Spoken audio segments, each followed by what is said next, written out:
కానీ లోతు చూస్తున్నాడు, పరిశీలించాడు, బా ఎంత బాగుంది ఆ మైదానం. లోతు ఏం చేస్తాడంటే తను కోరుకుంది జరగాలంటాడు. ఆరంభం నుంచి కోరుకున్నాడు, ఆ మైదానం నాకు కావాలన్నాడు. సొదొమ గొమొర్రాకి వెళ్ళినాడు. అక్కడ ఏమన్నా ఒక్క మంచి ఉంది, అక్కడ చెడిపోయింది. సొదొమ గొమొర్రా పట్టణం యొక్క పాపం అంటే ఆకాశాన్ని అంటింది, అంత ఘోరం. ఆయన కోరుకుని అట్లా ఉంటది. తన పిల్లలు అటువంటి వాతావరణంలో పెరిగినారు, తన భార్య అటువంటి వాతావరణంలో పెరిగినారు. అక్కడ వారితోనే వియ్యమొందాలనుకున్నారు, అక్కడనే అల్లులని తెచ్చుకోవాలనుకున్నారు. దాదాపు ఎంగేజ్మెంట్ కూడా అయిపోయి ఉండొచ్చు అప్పటికి. అందుకే లోతు భార్య వెనక్కి చూసింది, అరే నా పిల్లలకి భర్తల్ని కూడా సిద్ధపరచుకున్నా, ఎంగేజ్మెంట్ కూడా చూసుకున్నా, ఇప్పుడు నా పిల్లలకి నేను భర్తల్ని ఎక్కడ ఎత్తుకాలబ్బా, నా అల్లులు కూడా వస్తే బాగుందని వెనక్కి తిరిగి చూసింటుంది ఆమె. అంటే ప్రభువు చెప్పింది జ్ఞాపకం ఉండదు. ఆదాము హవ్వల దగ్గర నుంచి వచ్చింది అది. మంచి ఈ ఒక్క ఫలం తినొద్దు, మిగతా అన్ని తినండి హ్యాపీగా అన్నాడు ప్రభువారు. హాయిగా ఎంజాయ్ చేయండి, మీరు పశువులనిచ్చా, పక్షుల్నిచ్చా, యానిమల్స్నిచ్చా, వాటితో ఆడుకోండి, మీ ఇద్దరు హ్యాపీగా ఉండండి. నువ్వు ఒక్కడివి ఉండొద్దని కదా మనిషిని తోడు చేశా, ఒంటరిగా ఉంటే మంచిది కాదనే కదా హవ్వను తోడు చేశా నీకు, మీ ఇద్దరు హ్యాపీగా ఉండండి అని దేవుడు అన్ని వసతులు చేస్తే ఏదైతే చేయకూడదో, ఏదైతే చెయ్యొద్దని చెప్పినాడో దాన్ని మర్చిపోయినారు ఆదాము హవ్వలు. ఆ పండు తిన్నారు. లోతు కూడా దేవుడు లోతు కుటుంబానికి ఏమని చెప్పినాడు, అబ్రహాము ప్రార్థన ఆలకించి దూత చేయి పట్టుకొని లాక్కొచ్చేదాకా రాలేదు. అంటే ఒక వాతావరణం మనకు నచ్చకపోతే ఇక్కడ నుంచి వద్దు అని ఇంకొక ఇంట్లోకి వెళ్తాం కదా, ఆ జ్ఞానం కూడా లేదు. ఎందుకంటే అక్కడ రాజకీయం చేస్తున్నాడు లోతు, గవిన్ దగ్గర కూర్చుంటాడు, ఆ పెద్దలతో మాట్లాడుతూ ఉంటాడు, పెద్దల్లో ఈయన ఒక పెద్ద, అది తెలుసుకోవట్లేదు. ఈ లోకంలో ఉన్న ఈ యొక్క గొప్పతనంనే చూస్తున్నాడు, కానీ ప్రభు వైపు చూడట్లేదు. అబ్రహాము వలె ప్రభు ఏం చెప్పాడు, ఇక్కడి నుంచి వెళ్ళిపోండి అన్నాడు, పోలేదు. చేతులు పట్టుకొని బయటకు లాక్కొచ్చాడు కుటుంబాన్ని. అబ్రహాం ప్రార్థన విని దేవుడు చెప్పినాడు, వెనక్కి తిరిగి చూడొద్దు. ఇంకంతే. మన పిల్లలకి ఏం చెప్తాం, నేను చెప్పింది చెయ్యి నువ్వంతే అంటాం కదా. ఒక ప్రమాదకరమైన ప్రదేశం నుంచి మనం పిల్లల్ని చేయి పట్టుకొని బయటికి తెచ్చేటప్పుడు ఏమంటాం, అరే నువ్వు ఏమాత్రం అటు ఇటు చూడొద్దు, మా చేయి పట్టుకొని. ఇప్పుడు ఇంకెంతెందుకు బాగా రోడ్డు క్రాస్ చేస్తే పిల్లలు చేయి జాగ్రత్త పట్టుకుంటే, నేను నడిచినట్లు నాతోటే నడువును, ఆగిపోవద్దు, ముందుకు పోవద్దు, వెనక్కి పోవద్దు అంటాం కదా. ప్రభు అదే చెప్పినాడు, నేను చేయి పట్టుకొని, నా దూత చేయి పట్టుకొని వస్తాడు, మీరు అస్సలు వెనక్కి చూడొద్దు, అంతే. చెప్పింది చెయ్యాలి, అది దేవునికి ఇష్టం. దేవుడు ఏది చెప్తే అది మనం చెయ్యాలి. ఇంకా మళ్ళీ ఎక్స్ట్రా ఆలోచన మనకు వద్దు. పిలిచిన దేవుడు నమ్మదగిన వాడు, చేయి పట్టుకొని నడిపించిన వాడు నమ్మదగిన, మంచి మార్గంలో నడిపిస్తాడు కదా దేవుడు మంచివాడు కదా. లోతుకు కూడా తెలుసు కదా దేవుని విషయాలు, లోతు భార్య కూడా తెలుసు కదా, పిల్లలకు కూడా కొంతైనా బోధించుకొని ఉంటారు కదా. మా దేవుడు ఇట్లా చెప్పినాడు, మనం ఎవరు వెనక్కి తిరిగి చెప్పాల్సిన తల్లి వెనక్కి తిరిగి చూసింది. దేవుడు రమ్మన్నాడు, నా పిల్లలకి దేవుడు సిద్ధపరచుకుంటాడు. తల్లి లేకపోతే కుటుంబ పరిస్థితి ఎలాగుంటుందో అక్షరాలు అది నెరవేరింది లోతు కుటుంబంలో. తల్లి ఉపస్తంభం అయిపోయింది.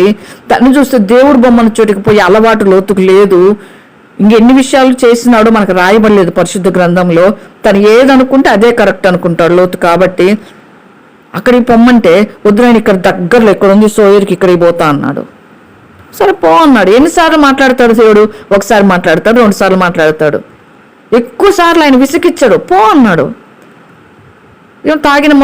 తాపించినారు మత్తులో. వాళ్ళు ఏమనుకున్నారు, మొత్తం కాలిపోయింది, లోకంలో ఇంకెవ్వరు లేరు అనుకున్నారు కుమార్తెలు. ఇక మాకెక్కడి నుంచి, మమ్మల్ని ఎవరు చూస్తారు, ఈ తండ్రి వృద్ధుడు, ఈ తండ్రి చచ్చిపోయిందంటే మాకు దిక్కెవరు, మనకంటే పిల్లలు కావాలని మాట్లాడుకున్నారు. అది అక్కడ జరిగింది. అది తల్లి ఉంటే జరగదు కదా. అట్లా పిల్లల్ని చూసుకోవాలి ఫస్ట్. అరే నా 2 బిడ్డలను జాగ్రత్తగా పట్టుకొని నేను పరిగెత్తాలి అనుకోకుండా వెనక్కి తిరిగి చూసింది ఆమె. దేవుని మాటను మరిచింది. తల్లి లేకపోవటాన్ని బట్టే మెయిన్ కారణంగా ఆ విధంగా జరిగింది. లోతు తెలియకుండానే దేవుడు చెప్పిన చోటు పోకుండా ఉండటం మూలంగా బహుశా అక్కడ ప్రజలు ఎవరు అక్కడ కూడా కనపడలేదు. పిల్లలకి ఇదే దిక్కు అనుకున్నారు, తప్పు చేసేసినారు. ఎంత భయంకరం కదా అది, చాలా భయంకరమైనది. సొదొమలో ఏం జరిగిందో ఆ వాతావరణంలో పెరిగినారు ఆ పిల్లలు, అదే చేసినారు ఇక్కడ. సొదొమలో అదే వాతావరణం, వాయు వరుస లేదు. తప్పు కాదనుకున్నారు వాళ్ళు. కాబట్టి అటువంటి జరిగింది. ఆ సంతానం నుంచి వచ్చిన వారే ఈ మోయాబీలు అని నా ఆంటీ కూడా చెప్పినారు. మోయాబీల గురించి దేవుడు ఇర్మియా గారితో కూడా ఇట్లా చెప్పినాడు. ఇర్మియా 9:26 మోయాబీయులను దేవుడు, మోయాబీయులను కూడా కొన్ని పరిస్థితుల్లో దేవుడు కాపాడినాడు. ఎందుకో చూద్దాం. 9:26 ఇర్మియా గ్రంథం 9:26 ఐగుప్తీయులను, యూదావారిని, ఎదోమీయులను, అమ్మోనీయులను, మోయాబీయులను గడ్డపు ప్రక్కన కత్తిరించుకొను అరణ్యవాసుని అందరినీ నేను శిక్షించుదును అని చెప్తా ఉన్నాడు. అంటే వీళ్ళల్లో ఎవరున్నారు? మోయాబీయులు కూడా ఉన్నారు. ఈ 5 జాతుల్లో వీళ్ళందరినీ నేను శిక్షిస్తా అంటూ యేసుప్రభువు వారు అందరిని ప్రేమించి భూమి మీదకి ఇప్పుడు మనకు వచ్చినాడు. ఆ దినాల్లో దేవుడు ఇంకా యేసుప్రభువు వారు మన కోసం ప్రాణం పెట్టలేదు కాబట్టి ఎవరి పాపానికి వాళ్ళకి శిక్ష. అందుకోసమే ప్రభువారు మన కోసం ఈ ధనం వచ్చినాడు. ఈ కృపాకాలంలో ఉంటే మనకు గొప్ప భాగ్యం. ఇంకా దేవుడు వీళ్ళని శిక్షిస్తా అని ముందే చెప్పినాడు ఇర్మియా గారితో ప్రభువారు. నిజంగా మనం వాక్య గ్రంథంలో కూడా చూస్తే ఈ అధ్యాయం అంతట్లో కూడా మోయాబీల గురించే ఉంది కాబట్టి మోయాబు చరిత్ర, అందులో నేర్చుకోవాల్సిన విషయాలు చెప్పేసుకుంటే మనకు వాక్యం అయిపోద్ది. అరణ్యపు తట్టునున్న సెలా నుండి మొదటి వచనంలో దేశము నేలు వారికి తగిన గొర్రె పిల్లలను కప్పము సియోను కుమార్తె పర్వతమునకు పంపడి గూటి నుండి చెదరి ఇటు అటు ఎగురు పక్షుల వలె అర్నోను రేవుల యొద్ద మోయాబు కుమార్తెలు కనబడుదురు అని చెప్తున్నాడు ప్రభువారు. ఇటు అటు తిరుగు పక్షుల్లాగా అది మనం చూస్తాం ముందుకి. యాహాబు కాలంలో వీళ్ళకి అంటే దేశము గొర్రె పిల్లలు కప్పం చెల్లించారు అన్నారు కదా. ఆహాబు కాలంలో కప్పం చెల్లించే వాళ్ళు మోయాబీయులు. ఎందుకంటే మోయాబు రాజు ఇశ్రాయేళ్లకు పన్ను కట్టే పరిస్థితి అక్కడ ఏర్పడింది. మోయాబీల్ని ఇశ్రాయేళ్లు జయిస్తారు. ఆహాబు కాలంలో ఆహాబు జయించినాడు. వీళ్ళు పన్ను కట్టేవాళ్ళు. ఎంత పన్ను అంటే మన మొదటి రాజుల గ్రంథాల 3:4 చూస్తే మోయాబు రాజైన మేష అనేకమైన మందలు గలవాడై 1,00,000 గొర్రె పిల్లలకు బొచ్చు కత్తిరించు 1,00,000 పొట్టేళ్లను ఇశ్రాయేలు రాజుకు పన్నుగా ఇచ్చుచుండేవాడు. వీళ్ళకి పశు సంపద చాలా ఎక్కువ ఉండేది మోయాబీయులకి. ఇంకా మనం కొన్ని సందర్భాల్లో చూస్తే రూతు కాలంలో కూడా రూతు కాలం అనగానే మనకు న్యాయాధిపతుల కాలం మనకు గుర్తొస్తుంది. న్యాయాధిపతుల కాలంలో వచ్చిన కరువులో ఎలీమెలెకు, నయోమి 2 కుమారులు వెంట పెట్టుకొని ఇక్కడికే కదా మోయాబుకి వస్తుంది కదా కరువులో. కానాన్లో కరువు ఉంటే మోయాబులో కరువు లేదు. ఎందుకంటే మోయాబుని కూడా దేవుడు జ్ఞాపకం చేసుకున్నాడు. సుసంపన్నమైన దేశం, అక్కడ పంటలు బాగా పచ్చికగా ఉంటాయి పంటలు. అందుకే కదా అక్కడ పరిగె ఏరుకునే అలవాటు ఉంది కాబట్టి రూతు అక్కడ పొలాల్లో పనిచేసింది కాబట్టి మళ్ళీ తిరిగి ఇక్కడికి వచ్చిన తర్వాత బోయేజు పొలంలో పరిగె ఏరుకుంది. అక్కడ పంట పొలాలు చాలా బాగుండే. దేవుడు తన బిడ్డల కోసమేమో కనానులో కరువు వచ్చినప్పుడు నయోమి అక్కడే నిలుచుంటుంది. దేవుని ఉద్దేశాలు మనకు అర్థంగా కొన్ని అనుమతి చేస్తాడు. నయోమి అక్కడికి వెళ్ళబట్టే కదా రూతు ఇక్కడికి వచ్చింది. అన్యులని ఇశ్రాయేల్ ప్రజలను దేవుడు కలిపినాడు. రూతు ద్వారా యేసుప్రభు వారి సంతతి వచ్చింది. ఆయన ఉద్దేశాలు మనకు అర్థం కావు. నయోమి అక్కడికి వెళ్ళింది. మోయాబులో కరువు, కనాన్లో కరువు వచ్చినప్పుడు మోయాబులో కరువు లేదు. అంత మంచి దేశం మోయాబు దేశం. అందుకే అంత పన్ను కూడా కట్టుకునేవాళ్ళు, పన్నులు చెల్లించేవాళ్ళు. మొదట్లో మనం వచ్చినములు మనకు ఉన్నట్లుగా ఇది మొదటి 2 వచనాల్లో. కాబట్టి మనం చూస్తే 3వ వచనం చూస్తే ఆలోచన చెప్పుము, విమర్శ చేయము, చీకటి కమ్మినట్లు మధ్యాహ్నమున నీ నీడ మా మీద ఉండనిము, చెదరిన వారిని దాచిపెట్టుము, పారిపోయిన వారిని పట్టియకుము, నేను వెలివేసిన వారిని నీతో నివసింపనిమ్ము, దోచుకున్న వారు వారి మీదకి రాకుండానట్లు మోయాబీయులకు ఆశ్రయంగా ఉండము, బలాత్కారంలో ఓడిపోయేది సంహారకు మానిపోయిను, అనగదొరకు వారు దేశంలో లేకుండా నశించరి. కొన్ని మంచి పనులు చేసినారు ఇక్కడ మోయాబీయులు. నయోమి కుటుంబం ఖనాన్ నుంచి వచ్చినా కూడా మీరు ఇశ్రాయేలు కదా, మాకు శత్రువులు కదా, మేము మీకు ఆహారం పెట్టము అనలేదు. మోయాబు కుటుంబాన్ని చేర్చుకున్నారు. నయోమి కుటుంబాన్ని చేర్చుకున్నారు మోయాబీయులు. నయోమి కుటుంబాన్ని పోషించారు. అక్కడ నయోమి తన కుమారులకి అక్కడి వారిని వివాహం చేసుకుంటే వాళ్ళు ఓకేని ఒప్పుకున్నారు. ఇశ్రాయేలుని చేసుకోవటానికి ఇష్టపడినారు, చేసుకున్నారు. నయోమి కుటుంబాన్ని ఆదరించినారు. రూతు అయితే నయోమితో చివరి వరకు నిలిచింది. ఈ కొన్ని మంచి పనులు చేసినారు మోయాబీలు. నేను అందుకే కదా మొదట్లో మనం చెప్పుకున్నాం, దేవుడు మంచిని వెతుకుతా ఉంటాడు, ఒక్క మంచి అయినా దొరుకుద్దా అని. దాన్ని బట్టి ప్రభు జ్ఞాపకం చేసుకుంటాడు. మనం అంత ధన్యులం. మనలో మంచి చూపించాలి, ప్రభువుకి మంచి చూపించడానికి ప్రయాసపడాలి. అసలు మోయాబీలు ఎవరనేది మనం చూసుకున్నాం కదా ఆదికాండం 19లో. ఈ విధంగా వచ్చినప్పుడు మోయాబీలో అంటే కుమార్తె పెద్ద పెద్ద కొడుకు పేరు మోయాబు, ఈయన మోయాబీయులకు మూల పురుషుడు.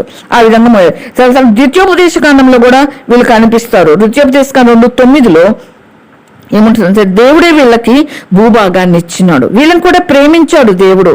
ఎందుకంటే మోయాబు అరణ్యం గుండా ప్రయాణం చేసేటప్పుడు యెహోవా మోషే చెప్తాడు, యెహోవా నాతో ఇట్లా అన్నాడు, మోయాబీయులను బాధింపవద్దు అంటాడు ప్రభువారు. ప్రభువుకి ఆది అంత ముందే తెలుసు ఈ మోయాబీయులు నయోమి కుటుంబానికి ఉపయోగపడతారని తెలుసు. ఈ మోయాబీలో రూతు ఉంటుందని తెలుసు. ఈ మోయాబీలో ఉన్న రూతు ద్వారా ప్రభు వస్తాడని తెలుసు. అందుకే అంటాడు మోషేతో దేవుడు, మోయాబీలను బాధించొద్దు, ఇశ్రాయేలుకు దేవుడు చెప్పిన మాట ఇది, వారితో యుద్ధం కూడా చేయొద్దు, లోతు సంతానానికి 6 దేశాలు నేను స్వాస్థ్యంగా ఇచ్చా అంటాడు ద్వితీయోపదేశకాండం 2:9. వారి భూమిలో నీకేది నేను స్వాస్థ్యంగా ఇవ్వను, వారి భూభాగం వాళ్ళదే, అది వాళ్ళది అని చెప్తాడు దేవుడు. వారితో యుద్ధం చేయొద్దు అని మోషే కాలంలో దేవుడు చెప్తాడు. వారిని కూడా ప్రేమించాడు దేవుడు. అబ్రహామును బట్టి, లోతును బట్టి, లోతు అక్కడ చేసిన పొరపాటు, అక్కడికి వెళ్ళటం ఒక్కటే తప్ప జరిగిన తప్పు అతనికి తెలియదు. కాబట్టి దేవుడు కనికరించువాడు ఆయన అని చెప్పినాడు. వెతుక్కున్నాడు ఆయన, అబ్రహామును బట్టి జ్ఞాపకం చేసుకున్నాడు, లోతుని కరుణించినాడు. నిజంగా మనం 5వ వచనం కానీ చూసినట్టయితే, కృప వలన సింహాసనం స్థాపింపడును, సత్య సంపన్నుడైన దాని మీద కూర్చుని తీర్పు తీర్చు ఒకడు కలడు, దావీదు గుడారములో అతడు ఆసీనుడై న్యాయము తీర్చును. కాబట్టి దేవుడు న్యాయం తీరుస్తాడు, కృప చూపుతాడు. ఆయన కృపగల దేవుడు అనటానికి వీళ్ళు కొన్ని మంచి పనులు చేసినారు కాబట్టే ఆయన కృప చూపినాడు. పన్ను నమ్మకంగా కట్టారు, నయోమి కుటుంబాన్ని పోషించారు, నయోమి కుటుంబంతో వియమొందినారు. అంతేకాదు ఈ విధంగా నయోమి కుటుంబాన్ని వెళ్ళగొట్టకుండా చేర్చుకున్నారు. ఈ విధంగా చేస్తున్నారు. ఇంకా దావీదు టైంలో ఇంకా ఒక మంచి కార్యం చూస్తాం. వీళ్ళు మోయాబీలు చేసిన పని, దావీదు సౌలు కాలంలో సౌలు చేత తరంబడతా కొండల్లో, లోయల్లో, అరణ్యంలో తలదాచుకుంటా ఉన్నప్పుడు, సౌలు చనిపోయే వరకు దావీదు జనాల్లో లేడు కదా. దావీదుని అభిషేకించినప్పటి నుంచి వచ్చిన శ్రమలు చాలాసార్లు అనుకుంటాం, ప్రభా సేవకు వచ్చినప్పటి నుంచి నాకు శ్రమలు స్టార్ట్ అయినాయి, దేవుని నమ్మక ముందు నేను చాలా బాగున్నా అనుకుంటాం. దేవుడు ఏం చేస్తా అంటే ముందే ట్రైనింగ్ ఇస్తాడు. ఇక ముందుకి దావీదు సింహాసనం మీద ఏ విధంగా ఎంత విశ్వాసంతో ఉండాలో, ఎంత ప్రభువుని ఆనుకొని ఉండాలో అని ముందే ట్రైనింగ్ ఇచ్చినాడు దావీదుకి. ఆయన ట్రైనింగ్లో భాగమే ఈ శ్రమలు. మిలిటరీకి వెళ్ళాలంటే ఎంత కష్టంగా ఉంటుందో తెలుసా మిలిటరీ వాళ్ళ ట్రైనింగు. ముందు దినాల కొరకే ప్రభు సిద్ధపరచడానికి దావీదుని, ముందు దినాల కొరకే దేవుని బిడ్డను సిద్ధపరచడానికి కూడా శ్రమల గుండా నడిపిస్తాడు. ఆ తర్వాత గొప్ప ఆశీర్వాదం, యోసేపు అంతే ఆశీర్వాదం పొందుకున్నాడు. దావీదు సింహాసనానికి ముందున్న శ్రమ అధిగమించిన తర్వాతే సింహాసనం ఇచ్చినాడు దేవుడు. అయితే ఆ దినాలు చనిపోయేదాకా దావీదు ప్రజల మధ్యలో పట్టణాల్లో లేడు, ఎక్కడెక్కడో పారిపోతా ఉన్నాడు. భయంతో కాదు, దేవుని చేత అభిషేకించబడిన వాడిని చంపకూడదు అని. దావీదు అదుల్లాం గుహలో ఉన్నప్పుడు దావీదు బంధువులు, దావీదు తల్లిదండ్రులు అక్కడికి వస్తారు. అప్పుడు గుర్తొచ్చినారు, అప్పుడు దాకా గొర్రెలకు పంపించినారు. అప్పుడు జ్ఞాపకం వచ్చి వాళ్ళ పేరెంట్స్, వాళ్ళ బంధువులు, వాళ్ళ ఇంటి వాళ్ళు అక్కడికి వచ్చినప్పుడు ఇప్పుడు దావీదు అంటాడు, నాకే ఇక్కడ కష్టంగా ఉంది, నాకే స్థలం లేదు, నేనే దాచుకుంటూ పరిగెత్తున్నా, ఎప్పుడు ఏ గుహలో పోవాలో, ఎప్పుడు ఏ లోయలో దాచుకోవాలో నాకే తెలియదు, మిమ్మల్ని నేను ఎక్కడ పెట్టాలి అని చెప్పి మోయాబు రాజుకి ఏం చేస్తాడంటే, మోయాబు రాజు దగ్గరికి వెళ్ళి, రాజా ఇదిగో నా కుటుంబ సభ్యులు నీ దగ్గర పెడుతున్నా, వాళ్ళని కొంచెం చూసుకోవా అని అప్పగిస్తాడు. దావీదు కుటుంబ సభ్యులను చూసుకున్నారు మోయాబీయులు. అందుకే దేవుడు కొంత కృప చూపినాడు. 5వ వచనంలో కృప చూపినాడు. ఇంకా మొదటి సమయంలో 22:1 చూస్తే అర్థమవుద్ది మనకి, అది దావీదు దగ్గరికి ఎవరెవరు వచ్చినారు అనేది. అప్పులోళ్ళు, అసమాధానంగా ఉన్నోళ్ళు, ఇంకా 400 మంది వస్తారు. ఆయన తల్లిదండ్రుల దగ్గర ఉండనిమ్మని మోయాబు రాజుకి మనవి చేయటం అక్కడ మనకు కనిపిస్తుంది. మోయాబు రాజు సంతోషంగా చేర్చుకున్నాడు అని ఉంటుంది అక్కడ సమయాలు 22:1. మరి ఇంత మంచి ఉన్న వారికి ఇర్మియాతో దేవుడు శిక్షిస్తాను ఎందుకన్నాడు అది మనం అదే చూసుకుంటాం. మీ కుటుంబం, దావీదు కుటుంబాన్ని చేర్చుకున్న వీళ్ళలో చెడు కూడా ఉంది. మానవ నైజం కదా, చెడు కూడా ఉంది. వీళ్ళు దేవుని పిల్లల సంతానం నుంచే కదా వచ్చినారు, వీళ్ళకి దేవుని గురించి తెలుసు. కాబట్టి ద్వితీయోపదేశం 23:3 చూస్తే, మోయాబీయుడే గాని అమ్మోనీయుడే గాని యెహోవా సన్నిధిలో చేరకూడదు అంటాడు దేవుడు. మళ్ళీ ఇదేంటి అంటే, ఇశ్రాయేలీలు మీ సమాజంలో వీరిద్దరూ, మోయాబీయుడు అమ్మోనీయుడు, ఇశ్రాయేల్ సమాజంలోనే చేరకూడదు. ఎందుకన్నాడు దేవుడు అంటే, వాళ్ళల్లో 10వ తరం వారైనను ఎన్నడూ యెహోవా సమాజంలో చేరకూడదు. ఇంతగా దేవుడు చెప్పినాడంటే ఏదో ఒకటి లేకపోతే దేవుడు చెప్పడు కదా. దేవుడు ఉద్దేశపూర్వకంగా ఎవరిని బాధ పెట్టడు, ఉద్దేశపూర్వకంగా ఎవరిని తోలివేయడు. దేవుడు గుంపులో నుంచి రాహాబును చేర్చుకున్న దేవుడు, రాహాబు విశ్వాసం చూసిన దేవుడు వీళ్ళని ఎందుకు క్షమించడు? ఎందుకంటే మోయాబీలు అలవాట్లు, ఆచారాలు చాలా ఘోరమైనవి, చాలా అసహ్యకరమైన దేవుని దృష్టిలో. వీళ్ళకి 2 దేవతలు ఉన్నారు. మొదటి దేవత పేరు కెమోషు, రెండవ దేవత పేరు బయల్పియోరు దేవత. దేవతలు ఉండటము విగ్రహారాధన దేవునికి అసహ్యమైనది ఒకటైతే, ఎందుకు దేవుడు ఇంత అసహ్యించుకుంటాడు విగ్రహారాధన అంటే దేవునికి ప్రతిగా దేవుడు ఉండకూడదు అదొకటైతే, ఈ కెమోషు అనే దాన్ని పెట్టుకొని, ఆ దేవతను పెట్టుకొని బైబిల్ గ్రంథంలో చాలాసార్లు కనిపిస్తుంది మనకు కెమోషు దేవత. ఇర్మియా గ్రంథంలో కానీ, ఏషియాలో కానీ, రాజుల గ్రంథాల్లో కానీ ఈ కెమోషు దేవత మనకు కనపడతా ఉంటుంది. ఈ కెమోషు దేవత పేరుతో వాళ్ళు ఏం చేస్తారంటే చాలా దారుణాలు, చాలా భయంకరమైనవి. ఏం చేసిందంటే వాళ్ళ పసిపిల్లలని వాళ్ళు చంపేసి ముక్కలు ముక్కలుగా చేసి ఆ కెమోషు దేవత చేతిలో పెట్టి, అంటే ఒక విగ్రహం పెడతారు కదా, ఆ విగ్రహం చేతిలో పెట్టి సజీవ దహనం చేసేవాళ్ళు పిల్లల్ని. ఎంత ఘోరం! దేవుడు చూసి సహిస్తాడా? ఇలా చేస్తే దేశం బాగా సుభిక్షం ఉంటుంది, బాగా పంటలు పండుతాయి. ఆ మూఢనమ్మకం వాళ్ళకి. పిల్లల్ని కడుపుని పెట్టిన పిల్లల్ని చంపేసి అర్పించేవాళ్ళు, ఇంకా అగ్నిగుండంలో దాటించేవాళ్ళు. అందుకే దేవుడు సహించలేపని ఇశ్రాయేల్ మధ్యకు వస్తే ఇశ్రాయేల్ కూడా ఇవే నేర్చుకుంటారని, ఇశ్రాయేల్తో వియ్యమొందితే వీళ్ళు కూడా వారితో చేరిపోతారని ప్రభు వాళ్ళని రానియొద్దు అంటాడు. వాళ్ళిద్దరు మాత్రం ఇందులోకి రావటానికి లేదని మోషేకి దేవుడు చెప్తాడు. ఇంకా సొలొమోను రాజు ఉన్నాడు కదా, రౌండ్ ఫిగర్గా 1000 మందిని చేసుకున్నాడు కదా సొలొమోను రాజు. ఆయన జ్ఞానంతో చేసుకున్నాడేమో. 1000కు ఒకటి తక్కువ కాలేదు, ఒకటి ఎక్కువ కాకుండా. వాళ్ళలో మోయాబీలు కూడా ఉన్నారు. మోయాబీలు వద్దు అని దేవుడు మోషేకి చెప్తే, మోషేకి చెప్పిన విషయం సొలొమోనుకు ఖచ్చితంగా తెలుసు. సొలొమోనుకు ముందే కదా ఇశ్రాయేలు ప్రజలు మోషే ఉన్నారు తెలిసి కూడా మొదటి రాజుల 11వ అధ్యాయంలో, అందుకే ఇంతకు ముందు కూడా చెప్పుకున్న 11వ అధ్యాయంలో సొలొమోను పతనం కనిపిస్తుంది. అక్కడ చూస్తే మోయాబీలు, ఎదోమీలు, అమ్మోనీలు ఎవరెవరిని దేవుడు వద్దన్నాడో అందరితో పెట్టుకున్నాడు ఆయన. అందరితో రిలేషన్షిప్. ఇప్పుడు అంటున్నారు కదా పిల్లలు, పెళ్ళిళ్ళకు ముందు ఏంటంటే రిలేషన్షిప్ అంటారు. భలే పేరు పెట్టుకున్నారు, ఫెలోషిప్ లాగా రిలేషన్షిప్ అంటారు. చదువుకుంటారు పిల్లలు, చదువుకోవటానికి పిల్లల్ని తల్లిదండ్రులు పంపిస్తే రిలేషన్షిప్ ముందే ఎందుకు నీకు అంత అంటే సాతానుడు ఎట్లా ప్రేరేపిస్తే అంత తొందర అన్నమాట పిల్లలకి. తల్లిదండ్రులకంటే ఫాస్ట్గా ఉన్నారు. తల్లిదండ్రులు పెళ్లి చేసేదాకా ఆగట్లేదు. పవిత్రత లేని జీవితాలు, వివాహాల్లో పవిత్రత లేదు. రిలేషన్షిప్ పెట్టుకున్నాడు సొలొమోను. ఇక్కడ నుంచే ఉంది అది.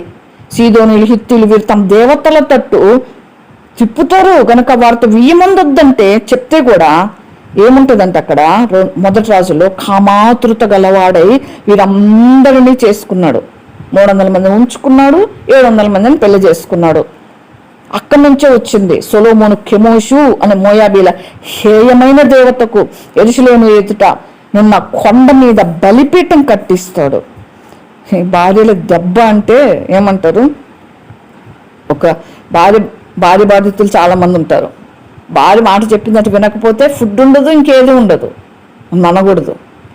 కాబట్టి అందుకే ఎందుకు వచ్చింది గొడవ అని ఇనేస్తారు.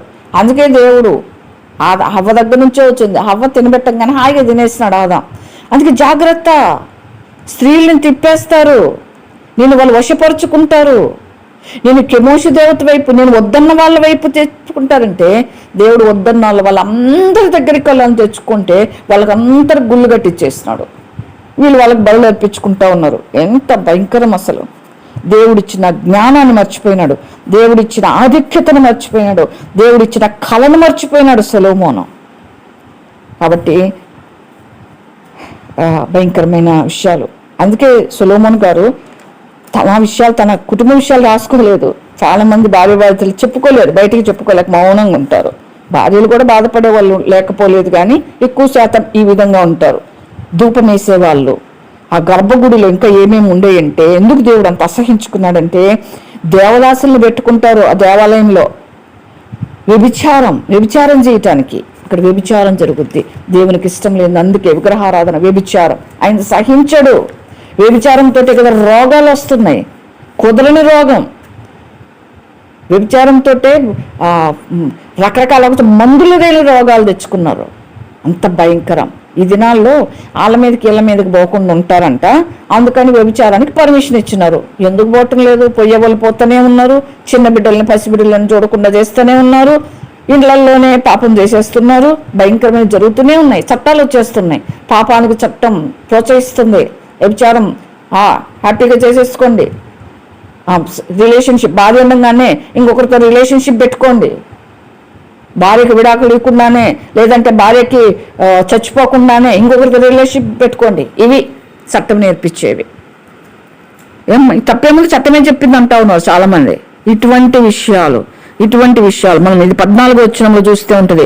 కూలివాని లెక్క ప్రకారం 3 ఏళ్లలోగా మోయాబీల యొక్క ప్రభావమును వారి గొప్ప వారి సమూహమును అవమానపరచబడను, శేషం బహు కొద్దిగా మిగులును, అది అతి స్వల్పంగా ఉండునని. ఎందుకన్నాడంటే దేవుడు ఇటువంటి పాపాలు చేశారు కాబట్టే 14వ వచనంలో శేషం కూడా మిగలకూడదు అంటాడు దేవుడు.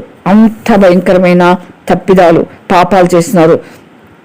ఇంకా సాతానుడు ఎక్కడ దెబ్బ కొట్టినాడంటే మోయాబీలు తప్పుల్లో ద్వితీయోపదేశకాండం 23:4 చూస్తే ఐగుప్తు నుంచి ఇశ్రాయేలు ప్రజలు ప్రయాణం చేసుకుంటూ వెళ్తా ఉంటే వాళ్ళు అలిసిపోయి సొలిసిపోయి కాలినడక నడుచుకుంటూ వస్తుంటే వాళ్ళని దారిని పోయే వాళ్ళని పోనీయకుండా వాళ్ళంతటా వాళ్ళు పోతా ఉంటే ఈ బాలాకు బిలాముని పిలుచుకొని, ఈ బిలాము సోది చెప్పేవాడు, ఆయన పిలుచుకొని ఆయన మాట్లాడితే శపిస్తే శాపము వస్తుంది కాబట్టి ఆయన డబ్బులు ఇచ్చి వాడుకున్నాడు దేవుని బిడ్డలు శపించమని. వాళ్ళంతటా వాళ్ళ మానాలు పోతున్నారు ఇశ్రాయేలు ప్రజలు.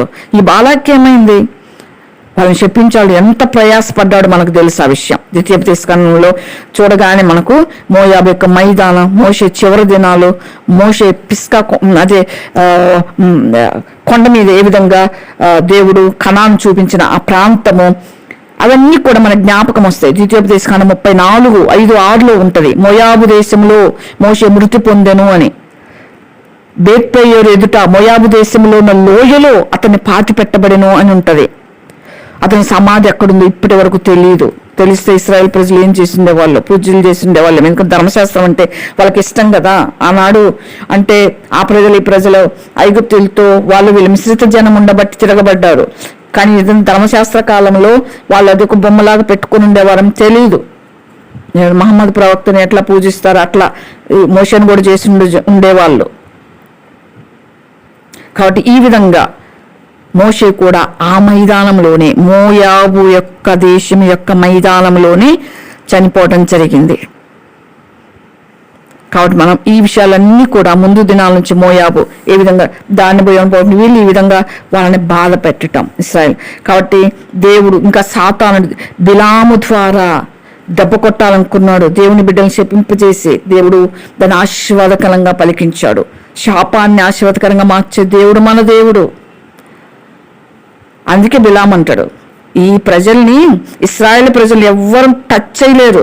నువ్వెంత గొప్పడు పోయినా టచ్ చేయలేవు. దేవుని బిడ్డల్ని ఎవరు టచ్ చేయగలరు? దేవుడు తప్ప. అందుకే బిలాం అంటాడు. ఎంత తెలియగలడు తెలుసా బిలాము? నువ్వు అందుకు ఒక పని చేయి, దేవుని బిడ్డలు నువ్వేం చేయలేవు, నేనేం చేయలేవు. నువ్వు ఎంత పెద్ద రాజు అయినా ఆయన బిడ్డలను ఆయన కాపాడుకుంటాడు. కాబట్టి వాళ్ళని విగ్రహారాధానికి, వ్యభిచారానికి చేసేలాగా చేద్దాం, ట్రాప్ చేద్దాం. ఈ రోజులో ఉన్న భాష మాట్లాడంటే ట్రాప్ చేస్తున్నారు ఈ రోజుల్లో చాలా మందిని. ఎట్లా ట్రాప్ చేయాలో బాలాకి ఆలోచించి వెళ్ళిపోయినాడు బిలాం. ఏమన్నాడంటే మోయాబు స్త్రీలు చాలా అందమైన స్త్రీలు అందరినీ వాళ్ళ దగ్గరికి పంపించి వాళ్ళకి ఆశలు పెట్టి వాళ్ళని ఓరచూపులు చూస్తా వ్యభిచారం చేయటానికి, కెమోషు దేవతని తెచ్చి వాళ్ళకి విగ్రహారం చేయటానికి, మా దేశం చాలా సస్యశ్యామలమైన దేశము, మేము చాలా బాగున్నాము, మీరు ఎంత కష్టాలు పడుతున్నారు, మీరు అరణ్యాల పాలైనారు, ఆరంభం నుంచి మీకు కష్టాలే, మాకైతే ఏ కష్టమూ లేదు. ఇశ్రాయేలు ప్రజలు ఎప్పుడు కష్టాలకు అలవాటు పడిన వాళ్ళు. అందుకే వాళ్ళు కష్టము, యుద్ధాలు అంటే ఇప్పటికీ భయపడరు. వాళ్ళకి అలవాటు. ఆనాటి నుంచి కష్టకాలములో గుండా వాళ్ళు వచ్చినారు. వారు కష్టకాలములో యెహోవాకు మొరపెట్టిన వారు. ఈ మోయాబీలకు అలవాటు లేదు కష్టాలు. ఇంత సుఖం మరిగిన వారు దేవుని కోపం తెచ్చి తెగులు పంపించాడు ఆ దినాల్లో. పాపము వలన వచ్చు జీతం మరణం అన్నట్లుగా నిజంగా వాళ్ళు బిలాము ఇచ్చిన ఆలోచనతో ఈ స్త్రీల చేత ఈ యొక్క ఇశ్రాయేల్ యొక్క పురుషులను ట్రాప్ చేయించి వారితో వియమొందు చేసి పాపం చేసినప్పుడు దేవుని కోపం వచ్చి తెగులు పంపించినప్పుడు 24,000 మంది ఒక్క రోజులోనే చచ్చిపోతారు ఇశ్రాయేల్ ప్రజలు. నిజంగా ఎంత బాగా ట్రాప్ చేస్తున్నారు కదా, సాతానుడు ఉచ్చులో పడ్డారు ఇశ్రాయేల్ ప్రజలు. కాబట్టి మోయాబీలు కుట్ర చేసి దేవుని చేతులు ఇశ్రాయేల్ని చచ్చిపోయేటట్టు చేసినారు. ఇది చాలా పెద్ద తప్పు చేసినారు వారు. అందుకే దేవుడు వాళ్ళని లేకుండా చేయమన్నారు. ఇర్మియా గ్రంథము 48లో వీరి గురించి ఏం రాస్తున్నాడు చూసి మనం ముగిచ్చేసుకుందాం. ఇర్మియా గ్రంథంలో మొత్తము మోయాబీల గురించే ఉంది. ఇర్మియా గ్రంథం 48లో మోయాబును కూర్చున్నది ఇశ్రాయేల్ దేవుడు యెహోవా సెలవిచ్చుచున్నాడు, నెబోకు శ్రమ అది పాడైపోవచ్చున్నది, కిర్యతాయిము పట్టబడినదే అవమానం నొందుచున్నది, ఎత్తైన కోట పడినదే అవమానం నొందుచున్నది. ఇకను మోయాబునకు ప్రసిద్ధి ఉండదు. దేవుడు ఎందుకన్నా అంటే హెష్బోన్ ఇవన్నీ కూడా మోయాబు దేశంలో ఉన్న పట్టణాలు, పెద్ద పెద్ద పట్టణాలు. వాళ్ళు పెద్ద పెద్ద పట్టణాలు కట్టించుకున్నారు మోయాబీయులు. వాళ్ళ పట్టణాలు చాలా బాగుంటాయి. చాలా అంటే అభివృద్ధి చెందిన దేశం అది మోయాబు దేశం. అందుకే దేవుడు అంటాడు పాడైపోతున్నది. దేవుని చేతిలో పడితే దేవుని చేతిలో పడేటట్టు ఇశ్రాయేల్ ప్రజలను చేసినందుకు వీరు దేవుని చేతిలో పడినారు. అది వీళ్ళకి అర్థం కాలేదు. చాలా మంది అనుకుంటారు ఇతరులు తప్పు చేపిస్తే మేము హాయిగా నవ్వుకోవచ్చు, దేవుడు అని పనిష్ చేస్తే అనుకుంటా ఉంటారు. కాదు, ఎవరైతే ఆ పాపం చేయడానికి కారకులు అవుతారో వారిని కూడా వదిలిపెట్టాడు దేవుడు. అందుకే మోయాబీలను వదిలిపెట్టరా. ఇశ్రాయేల్ చేత పాపం చేయించిన మోయాబీల విషయంలో దేవుడు ఎంత శిక్ష, ఎత్తైన కోట పడగొట్టబడుతుంది, అవమానం అంటారు. మరొక చోట ప్రభువారు మోయాబు నేను కాళ్ళు కొనుక్కో పల్లెం అటువంటి పరిస్థితికి వెళ్ళిపోయింది. హెష్బోనుల వారు ఇక్కడ జనము కాకపోఉన్నట్టు కొట్టివేస్తారు. దేవుడు కొట్టివేయడం రండిని చెప్పుకొనొచ్చు, దాన్ని కీడు చేయి నిర్దేశించుచున్నారు అని చెప్తా ఉన్నాడు.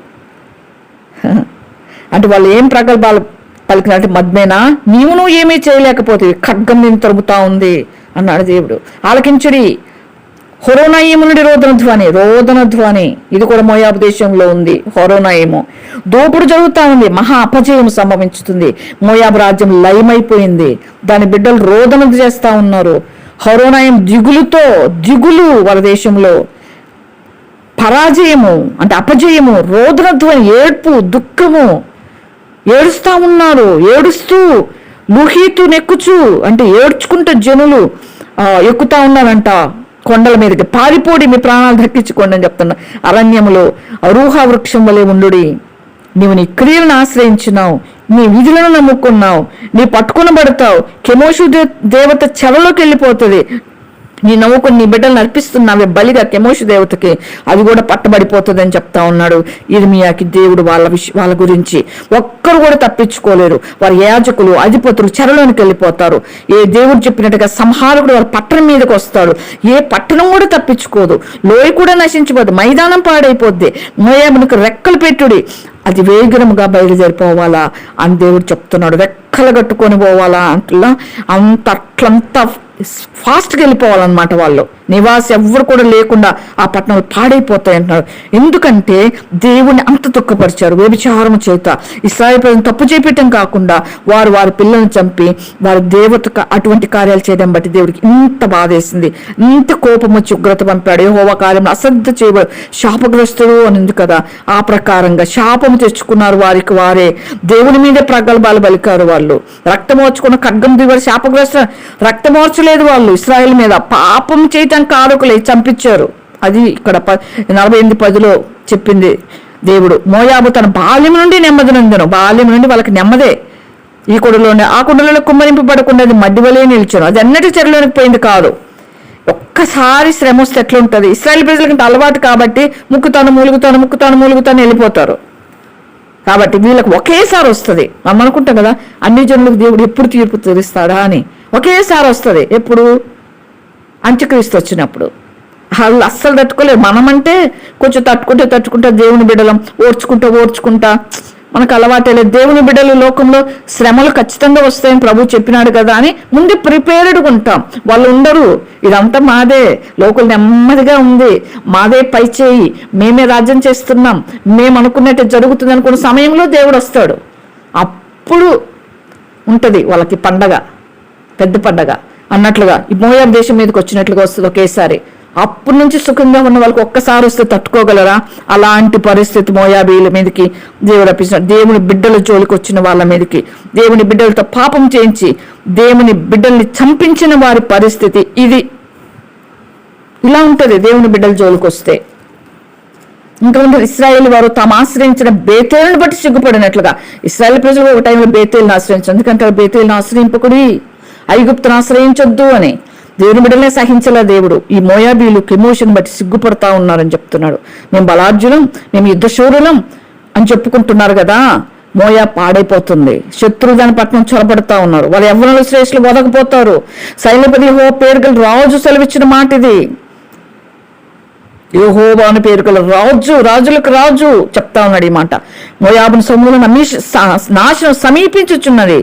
దేవుని రాకడ వస్తే ఇదే సమీపిస్తా ఉంది. ఇప్పుడు కూడా లోకం మీదకి తీర్పు, ఇదే తీర్పు వస్తుంది. దానికి సంబంధించి దుఃఖం త్వరపడి వస్తా ఉంది. దాని చుట్టూ మీరందరూ దాని గురించి అంగలార్చుడి అని చెప్తున్నాడు. దాని కీర్తన గురించి వినిన వాళ్ళ అంగలార్చుడి. అంతే, మనం కూడా లోకంలో ఉన్న వారిపై అంగలార్చి దుఃఖించి ప్రార్థన చేయాలి. లోకం మీదకి రాబోయే ఉగ్రత మనకు మాత్రమే తెలుసు, వాళ్ళు గ్రహించట్లేదు. మోయాబు మీదకి వచ్చేది మోయాబు గ్రహించట్లేదు. అదేవిధంగా ఈ లోకంలో వాళ్ళు గ్రహించిన మనం ప్రార్థన చేయాలి, అంగలార్చాలంటే వారి కొరకై. బలమైన రాజదండ, ప్రభావంగా రాజధాని విరిగిపోయినే అని చెప్పుకోండి. ఈ విధంగా మోయాబు పాడు చేసిన వాడు నీ మీదకి వచ్చుచున్నాడు. మోయాబును పాడు చేసి నీ మీదకి వచ్చుచున్నాడు. మోయాబును పాడు చేసిన దేవుడే అంత్యకాలములో దిగి వస్తాడు. సియోను పర్వతము మీద అడుగు పెడతాడు. అప్పుడు పరిస్థితి కూడా ఇట్లానే ఉంటది. మోయాబు పడగొట్టబడింది, అవమానముగా నుండి ఉన్నది. గోలెత్తు కేకలు వేడి మోయాబు అపజయముందును అన్నోని సంగతి. అప్పుడు అపజయం చూస్తారు జనులు. ప్రభు వచ్చినప్పుడు రెండో రాకడలో మైదానుల దేశంలో శిక్ష అప్పుడు విధించబడుతుంది. మోయాబు యెహోవా విరోధంలో తాను గొప్ప చేసుకుంది. దేవుని కంటే గొప్ప చేసుకున్న సాతాను కిందపడి వీళ్ళ చేత కూడా అదే చేపిస్తున్నాడు. దేవుని కంటే మేము ఎక్కువ. మోయాబు శృంగం నరికి వేయబడి ఉన్నది అంటున్నాడు. అందుకే దేవుడు దాని బాహు విరవబడి ఉన్నది అంటున్నాడు. దాన్ని మత్తులు చేయడి మోయాబు తన వనములో పొర్లుచున్నది. అది అపహాస్యమునందును. ఇశ్రాయేలుని నీవు అపహాస్యాస్పదంగా ఎంచలేదా అంటాడు దేవుడు. దేవుని బిడ్డల్ని నిజంగా అపహాస్యం చేస్తే దేవుడు వారిని అపహాస్యం చేస్తాడు. అతడు దొంగలకు జతకాడైనట్టుగా నీవు అతను గురించి పలుకున్నప్పుడల్లా తల ఆడించుచూ వచ్చితివి. దేవుని బిడ్డల్ని బాధించే వాళ్ళకి సపోర్ట్ ఇస్తూ ఉంటారు. ఈనాడు కూడా జత అవుతారు. అటువంటి వారికి కూడా వచ్చే తీర్పు ఇదే. మోయాబు మీదకి వచ్చిన తీర్పు దేవుడు రెండవ రాకడ వచ్చినప్పుడు వస్తుంది. మోయాబు నివాసుల పట్టణం విడివడి కొండపేట సందుల్లో గూడు కట్టుకొని గువ్వల వలె కొండల్లో కాపురం ఉండడి. మోయాబీలు గర్వమును గూర్చి వింటిమి. వారు బహుగర్వపోతులు. వారి అతిశయమును గూర్చి, గర్వమును గూర్చి, అహంకారమును గూర్చి, పొగరును గూర్చి మాకు సమాచారం వచ్చను.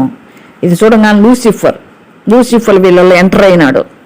గర్వం ఏవైతే ఈ గర్వము ఎవరిలో ఉంటుందో వాళ్ళలో లూసిఫర్ సింహాసనం వేసుకుంటాడు. అంతే. గర్వం కొంతమంది మాట్లాడుతుంటే ఇంత పొగరు అంటాం కదా మనం, అట్లా అన్నమాట. ఇవన్నీ ఉన్నాయి మోయాబీలలో.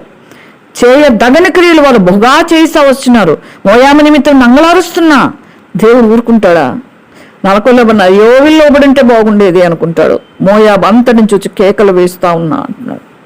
నిన్ను గూర్చి ఏడుస్తున్నా అంటారు. సింహ ద్రాక్షావల్లి యాజేయుని గూర్చి ఏడ్చున్నట్లుగా. తర్వాత ఇవన్నీ చదవండి. 48వ అధ్యాయం మొత్తం చదివితే ఇంకెందుకని చదువుతా ఉంటే టైం అయిపోతుంది. ఎందుకంటే ఉన్నత సమయం బలు అర్పించే వారిని, దేవతలు ధూపం వేయవారిని మోయాబులో లేకుండా చేసేదను. ఇది యెహోవాకు చూడలేకపోయినాడు దేవుడు. ఇక ఏ దేవుని సెకండ్ రాకడ వచ్చినాక ఒకడే అంత్యక్రీస్తు. ఏది ఉండదు. ఈ దినాల్లో జరిగేదే ఇక్కడ చెప్పబడింది. రాబోయే దినాల్లో జరిగేదే చెప్పబడింది. మోయాబు నీకు శ్రమ, కెమోషన్ నశించిన నీ కుమార్తెలు చెరపట్టబడిన నీ కుమార్తెలు ఉన్నారు అంటున్నారు. చివరిలో 48వ అధ్యాయం చివరిలో అయితే అంత్య దినముల్లో చెరపట్టబడిన మోయాబు నేను తిరిగి రప్పిస్తా. ఇదే యెహోవాకు తిరిగి చివరి దినాలు ఎందుకు దేవుడు రప్పిస్తాడంటే, ఇశ్రాయేల్ ప్రజలు దేవుని రెండో రాకడ వచ్చిన తర్వాత మోయాబుకి పారిపోతారంట. ఇశ్రాయేల్ ప్రజలు విడిచిపెట్టబడిన ఇశ్రాయేల్ ప్రజలు ఉంటారు కదా, తర్వాత గ్రహించి అయ్యో మెస్సియా ఈయననుకున్నాము, ఈయన కాదు కదా మెస్సియా అనుకుని వాళ్ళని జాగ్రత్త పడిన వారు. జెఫన్యా 2:8-9 ఉంటుంది. మోయాబీలు చేసిన నింద నాకు వినబడింది అన్నాను కదా, పాడే స్థలం చేస్తాడని చెప్పినాం కదా. ఈ మోయాబీల దగ్గరికి ప్రకటన 2:21-23 కూడా మనం దేవుడు ఎంత టైం ఇచ్చినాడని టైం ఇస్తాం కదా, వాళ్ళకి దేవుడు ఇంకా పూర్తిగా నశింప చేయకుండా ఎందుకు ఉంచుతాడు అంటే మారు మనసు పొందడానికి నేను సమయం ఇచ్చితను కానీ జాగ్రత్తను విడిచిపెట్టలేదు అని దేవుడు చెప్పినాడు కదా. అయినా ఎందుకు అంటే ఈ మోయాబు ప్రాంతానికి, ఈ అమోనీయులు ఉండే ప్రాంతానికి పారిపోతారంట. ఈ మోయాబీలు యోర్దాను ప్రాంతంలో కూడా ఉన్నారు. అంటే ఇశ్రాయేల్ చుట్టుపక్కల ప్రాంతాల్లో ఉన్నారు ఇంకా మోయాబీలు ఇప్పటికీ. అక్కడికి పారిపోతారు చివర్లు తప్పించుకోవటానికి. అక్కడికి 660 అంటే మానవ సంఖ్య. ఆ ముద్ర ఇశ్రాయేల్ ప్రజలు ఎక్కడికి పారిపోతారో అక్కడ దేవుడు వెయ్యనీయడంట, అక్కడికి వెళ్ళదంట ఆ ముద్ర. ఎందుకంటే ఆయన ప్రజల్ని కాపాడుకోవటానికి, ఆయన ప్రజలు ఇబ్బంది పడకుండా అంత ప్రేమిస్తాడు మన దేవుడు. ఇశ్రాయేల్ కాపాడువాడు కొనుక్కును నిద్రపోడు. మనం ఆయన వారం చివరి దాకా సమయం ఇస్తాడు. ప్రకటన 2:21-23 చదివితే మనకుంటది, మారు మనసు పొందుకు సమయం ఇచ్చానే. వదిలిపెట్టకపోతే దేవుడు ఏం చేయలేడు పాపమని. యెజబేలు నేనే ప్రవక్తనని చెప్పుకున్నా, యెజబేలును చేర్చుకున్నానంట. వారి విషయాలు మనం పాలు పప్పులు కూడా పొందకూడదు. కొన్ని విషయాలు మనం ఏం చేస్తా ఉంటే కాంప్రమైజ్ అయిపోతాం. కొన్ని విషయాల్లో ఏం కాదులే అన్నట్టు కలిసిపోతా ఉంటాం. మనం అక్కడ మన ప్రత్యేకతను మనం చూపించాలి.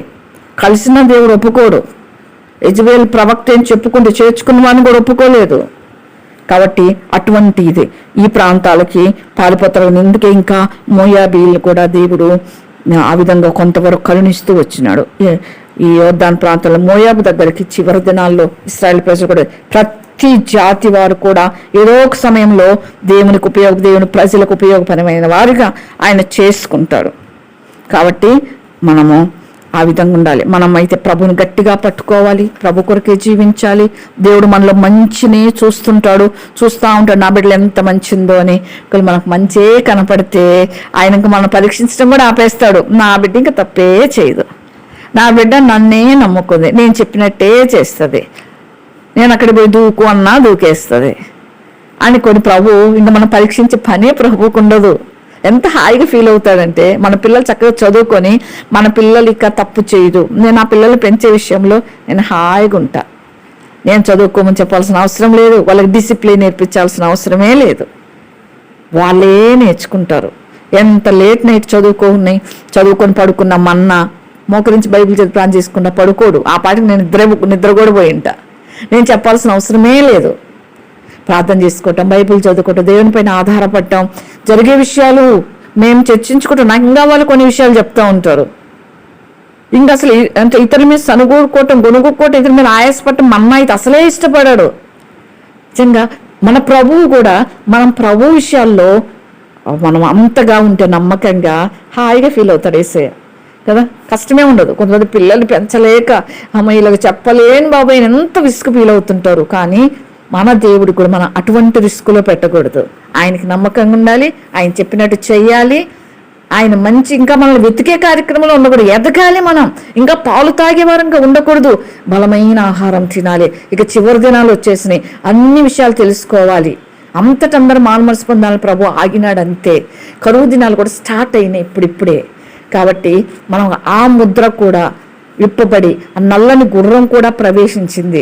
కరువు ఆరంభమయ్యే దినాల్లో ఉన్నాం. అంటే సంఘం ఎత్తబడే దినాలు సమీపంగా ఉన్నాయి. కాబట్టి మనకు కలిగిన గట్టిగా పట్టుకొని ఆయన సంతోషపరుస్తూ, ఆయన ఆనందపరుస్తూ, ఆయన కొరకై, ఆయన మహిమ కొరకై, ఆయన చిత్తానుసారంగా, ఆయన చెప్పినట్లుగా చేయనట్లుగా పరిశుద్ధాత్మ, ఆయన స్వరము విననట్లుగా పరిశుద్ధాత్మ దేవుడు మనకు సహాయం చేయనుగాక. Amen. Amen.